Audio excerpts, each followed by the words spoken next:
Shalom Aleichem to everybody, and welcome back to Work Inspired Podcast. Chazd Hashem, Rav Gerzi, Rabbi Tzvi Broker, and Chazd Hashem. We've been on a little bit of a break. Why? Lots been going on. Number one, Chazd Hashem, we've been deep in a chabura, and that takes up time because why are we doing what we're doing? We're doing what we're doing because what we have to offer is very, very unique. And it takes time to prepare when we prepare, and it takes time to organize what we are doing. So that's been one nakuda. The other nakuda is we've been preparing for a new season of Work Inspired. And this season is season 5 on Bitachon and Hishtadlut, which as well, I think I'm looking forward to it. I think it's going to be a very, very nice, unique approach. We've recorded this mini-series. That took time as well. And that's out for public to view. It's a free course. And as well, Baruch Hashem just came back from Chutz La'aretz, as my kids say, Shmutz La'aretz. Shmutz La'aretz in Golders Green. So we've come back from, that's in London. We've come back from Chutz La'aretz, Baruch Hashem. And we've been busy, being busy doing good things, Chazd Hashem. And it's good to get back, it's good to share. And why are we doing this? Because we care. As my teachers saw the Biala Rebbe and the Pilzno Rav and others, they saw that there's been this lacking in the space of understanding from a deeper perspective, work and Parnassa and money. And we are here because we care for ourselves to make a difference. And we care to share a chelik of Torah which is untapped. It's happening. It's a chelik of Torah that's untapped, and the hope is that for ourselves we will upgrade our lives, and what we have to share with you, your lives will be upgraded as well. And just case in point, we have a makor today that we're going to share, and we're going to speak out a little bit. And I really think it's important. I really think it's an important makor to hear and to open up a little bit, because when I share what we speak over, people are usually shocked. People are shocked. And I love it when I share a makor. I think we've had this experience before. When I share a makor and they say, oh, who is that? Like a Baal Shem Tov? No, it's a Gemara. and more than that, it's a Gemara that they've read before, but they never stop to just process it. And our writings are rich with such deep wisdom. Really, really. And this is a makor that you may have not heard before, and the spin that we have to share on it, I think, is an important reality for especially our generation, our dor. And just to add on one nakuda, Reb Tzvi is going to start in a minute, but one nakuda which I think is very, very important. People have this funny idea that, we have a different deliverance of Torah today because we are a lower, weaker generation. So once upon a time it would be year, and now it's Ava. Once upon a time it was more din, now it's more compassion. So once upon a time education was given over in a more strict justice way. And today it's more loving and compassionate. And it's not because we're any lower. It's because that's where we are in our dor. It's a limit schus. That's where we are in our dor. Times change. And even though these makoros have been around for such a long time, we've been focused in a particular area. And these makoros haven't necessarily had their chance to speak. And now, in the generation that we are in, Chazd Hashem, these makorot have what to say and really to support us in where we are in our generation. So okay. I don't know if that made sense. Thank you very much. Thank you very much, Rav Gerzi, for that introduction and really just bringing us back into to the space together here in the podcast. And it's a pleasure to be back here with you. I'm speaking to each one of you that are listening to this, that are watching to this. I know that we've had a lot of feedback. People reach out to us who have listened to our podcast, our Torah Anytime listeners around the world that have gotten in touch with us. And I know that this is an important topic regarding Parnassa, which is relevant for each one of us.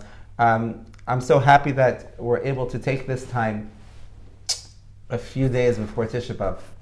During the 3 weeks, to really open this discussion around how we can, in our generation, in our times, prepare for Tisha B'av, and through being Bitachon right, the chet, the sin, right, that our ancestors did, how we're able to prepare and pave the way for our Geula by working on our Bitachon. And I think that last sentence I may have said might be a little bit confusing for people, because we're so used to hearing about different things to work on Tisha B'av. We're so used to hearing what was the chet, right? What was the sin that people did? And there are tremendous programs that have been put out there and tremendous hisoris that have been put out there to be able to bring this awakening, right? To be able to work on the avas chinam, to try to be able to eradicate the sinas chinam, right? To be able to work on our lashon hara on Tisha B'av. Today, what we're going to do is we're going to look at a very fascinating Gemara, right? And an explanation from the Gemara, and then have a discussion around it. So the Gemara in Yuma on Tes Amud Beis, right? This is a Gemara which I'm sure whether you've seen it inside, you've heard it outside so many times, discusses the difference between the destruction of the first Beit Hamikdash and the destruction of the second Beit Hamikdash. And the Gemara says that at the time of the second Beit Hamikdash, right, it's fascinating. It's fascinating if you really think about this. Like, I know we've probably heard it so many times, but really think about what's being shared. The people were involved in Torah. They were involved in mitzvahs and gemilas chasadim. Sounds pretty good, right? We wish we'd be doing that all the time. So the Gemara says, "V'pnei macharav." So why was the Beit Hamikdash destroyed? So the Gemara says, "V'pnei shahaisav sinas chinam." So the reason why was because of sinas chinam, because of baseless hatred. The Gemara goes on to explain, right, that we see from here that sinas chinam is so severe, right, that it's kenega, the gimel averos of avodah zarah, gilui arayis, and shvichas damim, right, avodah zarah, immorality, right, of killing people, because those were the three sins from the first destruction of the Beit Hamikdash, right, which why we were sent into Galus. And we see that in the second Beit Hamikdash, we weren't doing those. We stayed away from those things, right? We were doing pretty well. But sinas chinam alone was enough to destroy the Beit Hamikdash. And Rav Yochanan says two things that are quite fascinating here. We'll see how much we're able to get into it. That he says that because of the Zaman of the first Beit Hamikdash, right, that those three sins that they did, the Gilui Arayis, Shvichas Damim, Avodah Zarah, that Niskala Avonam, that it was out in the open. It was clear what was their chet. Because of that, Niskala Kitzam, that we knew and we were told how long would be the galus that we had from Bayis Rishon to Bayis Sheni. But the second Beit Hamikdash, at the time of the second Beit Hamikdash, it wasn't out in the open. What was the problem? Where was the chet? So as a result, the end of that galus that we're still sitting in, we're feeling, I think every Jew is feeling it more than ever this year, was not revealed to us when it's going to end. The second thing Rav Yochanan says, he says this fascinating line, Tovat Tzipon Shawashonim Mikrisan Shalachroinim. Better is the nails of the first ones than the bellies of the second one.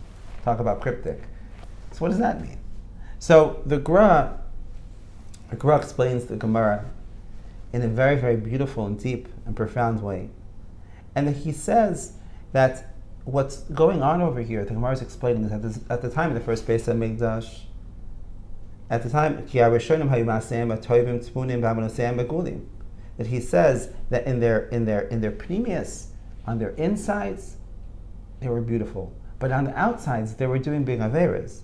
But when it came to the second Beit Hamikdash, right, on the outsides it looked beautiful, right? In the papers, lots of pictures, lots of it's beautiful. We're doing Am Yisrael, amazing, right? But on the insides, it was rotten, and HaKadosh Baruch Hu wants the insides. Now, what was the inside that HaKadosh Baruch Hu wants? So the Gemara says something very profound. The Gemara links up sinas chinam, which we're so used to knowing. What was it? Ask anyone on the street. Sinas chinam, sinas chinam, sinas chinam. The Gemara links sinas chinam to the midah of bitachon. And he says that the first Beit Hamikdash, they had bitachon in Hashem. They didn't do the right things, but they had bitachon in Hashem. The second Beit Hamikdash, they learned Torah, they did mitzvahs, ma'asim tovim, but they didn't have bitachon in Hashem. Now, what's the connection? Bitachon in Hashem, sinas chinam. So the Gemara says, "Shekol hakina v'asina mimenu michoser habitachon. That where does all of jealousy, where does all of sinna, hatred come from? What's the root of it? The root of it is really coming from this lack of bitachon. It's coming from a lack of bitachon in HaKadosh Baruch Hu. Had they had bitachon, there wouldn't be the Sinat Chinam. The Gemara points out that what was the actual problem was the Sinat Chinam over there. So quite profound. And just, what I want to do is kind of open up discussion about, how shocking is this? How does that work? What does that mean for us? And just kind of throw into the question over there, and this line about this cryptic line about the toenails and about the stomach, where Rav Yochanan is saying is that we know that Chazal explained, right, two different animals that are not kosher. We have two different signs of kashrus, right? There's the split hooves, and then the chuz etzkad. So Chazal explained what are those animals. So that animal, right, the hair that it has on the outside, right, on the outside it doesn't have split hooves. So the nails, so you're able to see that it's not kosher, but it's inside, right, it says chew etzkad. That's one type of animal which is not kosher. They have another type of animal, right, which is not kosher, which is the chazir. The chazir, right, the pig, right, on its outside it looks beautiful. His nails look great, split hooves. But on its inside it doesn't chew etzkad. So Rav Yochanan's saying is that it's better.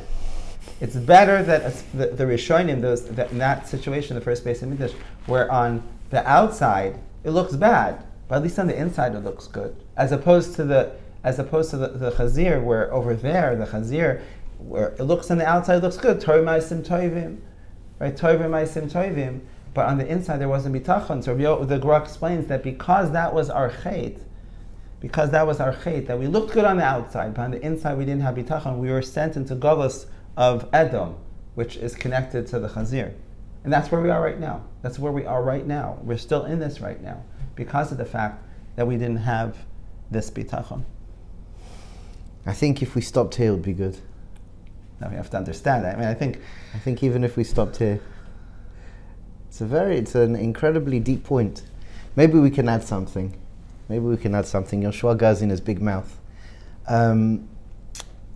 So what are the mechanics in this few lines? What are the mechanics? We're speaking about the inside, we're speaking about the outside, the internal world, the external world, and there's a disconnect. We're saying that if there's an external world without an internal world, it's worse. And if there's an internal world without the external world, it's better. There's a lot to say, a lot to unpack, a lot to excavate here. What I'd like to do is just pick up on this nakuda of bitachon. And what we can share is that bitachon is an embodiment. Bitachon is a midah which, when fully activated, gives you the ability to sense where you are now. The question is, what is jealousy? What's Sinat Chinam? What's jealousy? What was the issue that was going on here? The issue, in essence, that was going on is that there was a lack of embodiment. People were not in touch with themselves. Because they weren't in touch with themselves, their ego was really awakened, activated, and it took a long time to sense where they were.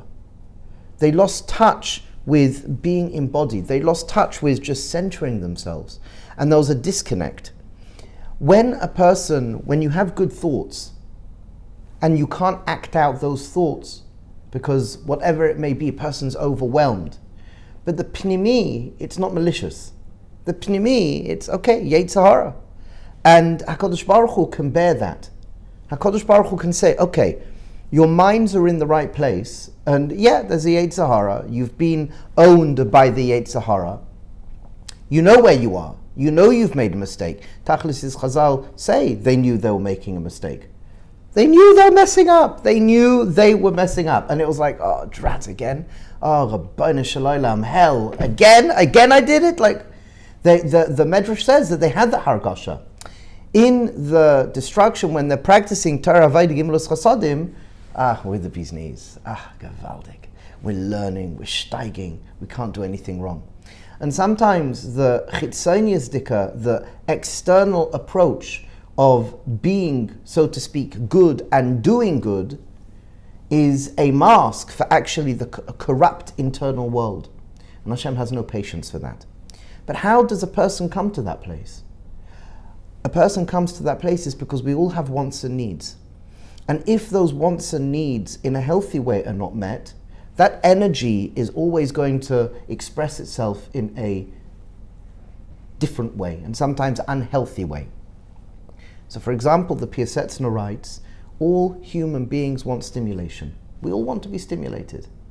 And if we do not practice placing ourselves in an area, in an environment with good people, to have healthy stimulation, it will come out in a different way. We all have wants and needs. Bitachon, in the conversation that we're sharing now, that bitachon is what? Bitachon is I'm embodied. I'm centered. I'm in touch with my body. I'm in touch with my physical sensations. I'm in touch with my emotions. I'm in touch with my thinking. Bitachon is I'm working on learning to feel safe. It's not that there is a disconnect. I'm trying to connect. And if I can come to realize, look at this. Internally, I want good. Externally, it's difficult. But the more you are in touch, the greater availability potentially there is to do right. Not to get lost in the external. Not to get lost in the external. So what happens? The external, even in Torah Vaydigim Los Chasadim. So what is Sinat Chinam? Sinat Chinam is that person has something. That person, whether it's jealousy, whatever it may be, the nakuda of any form of Sinat Chinam is that person has something, or that person is doing something that I don't like. When I'm in touch with myself, when I'm more connected to myself, I can start that internal conversation to figure out what's the disconnect here? What's the mismatch? Why can't I let him be? What's the issue in me that I can't let that other person be?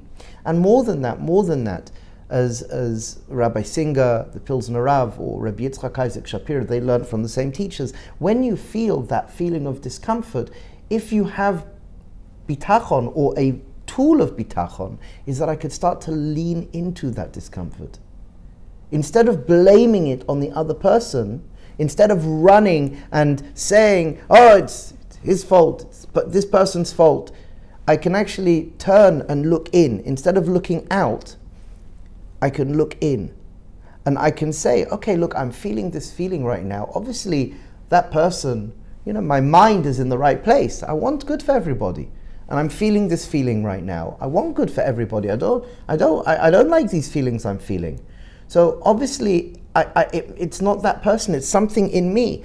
And with the mid of bitachon, obviously with the devekus and with the bitachon, with the devekus and emunah, bitachon is in sync, friends with emunah and devekus. But I could learn to lean in and realize this is a communication from HaKadosh Baruch Hu. And I could lean in, and yes, sometimes there's a discomfort, but I can lean into that feeling and I can hold it, and I can, so to speak, iron out the wrinkles. I can massage out that wrinkle. And either what will happen, two things will happen. Either I can hold the discomfort and get on with life, or I can mitigate that feeling. Because at the end of the day, any feeling on the outside, when we're speaking about anger, we've spoken about this before, when we're speaking about anger is something external. So what could be some of the internal feelings of anger?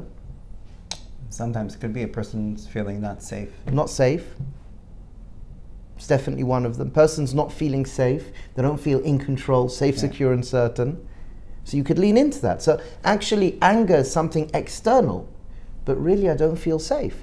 Now when you shift from you are angry to you're not feeling safe, how much more compassionate can you be? When I realize, I'm not feeling safe. Okay, let's go into that. So bitachon is a mechanism where we can go to the source, we can go under, so to speak, what's going on, and reassemble that connection. But for sure, not to get lost in the isolated external. We don't want to get lost in the isolated external. We, within our incarnation here, we want to create that unity. We want to create that internal and external world, even if they're both internal. So I'm doing Torah, Avodah, Gemilos, Chasadim, I'm doing the actions, but the source, is the source in check? Is it that I've got the right intentions and I just keep on messing up? Or is it that actually I have corrupt intentions and it looks like I'm doing good? And what the Borei Olam wants for us, what Hashem, what God Almighty, what Divine Intelligence wants for us, is to live a life where there's a synthesis, where there's an integration, where there's a health, there's a communication between the internal and external. And this Nakud of Bitachon, when we can learn to feel embodied, when we can master and develop the skills to feel more embodied, when I can slow down and I can come here and I can entertain my internal thinkings and thoughts, and I can be real with myself. Either, as we said, I can start that communication, and at least I can come back in and I can be honest and transparent with myself, and maybe honest and transparent with others, depending on how safe I feel. The reality is, Bitachon is this wondrous tool. Bitachon is this fantastic tool in order to anchor ourselves to the present moment, to become more embodied, and to allow ourselves to feel safe, and to join these worlds that could otherwise be disconnected, and hopefully not fall into the crazy reality. First Beit Hamikdash. There is this reality of idol worship, of immorality, crazy reality, and that's better, so to speak, than the external of the Torah, Avodah, Gemilos, Chasadim. Yeah, I think it gives us a total shift of how we look at our actions, especially, as we know, all the fast days are days of tshuva, they're days for internal reflection, and especially Tisha B'av, if there's a day that we sit on the floor and Chazal and Halacha guide us, that we try to cut off all the things that we can get caught up externally distracting us. And I remember growing up at a certain point in my life, it was like, oh my gosh, Tisha B'av is so hard. But it's once I realized, and once we realized, that this is an invitation for us to be able to step in and to be able to reflect. Really, the way for us to be able to gain the most from Tisha B'av, I think Rav Gerzi explained beautifully, is to not get caught up in the chitzonius, not to get caught up in external actions. External actions we have to take accounting for. There's a cheshbon and nefesh, but what we see from here is that, I think the beautiful words of Rav Yochanan is that because of the fact that we lack this bitachon and we lack this internal alignment, so now we were put into a galus of Edom, external. Where this is the world that we live in, and this is the challenge that we face. What is the challenge that we face? Whether it's in the world of technology, whether it's in the world of immorality, whatever it is, we live in a culture which is so much about externals, and to be honest, even within our firm world, how much has the world of Edom infiltrated, that it becomes about the externals, about what I'm doing, about what I'm showing, about what I'm achieving, about chitzonius. And that is the reason why we're here, is because we didn't have that internal alignment.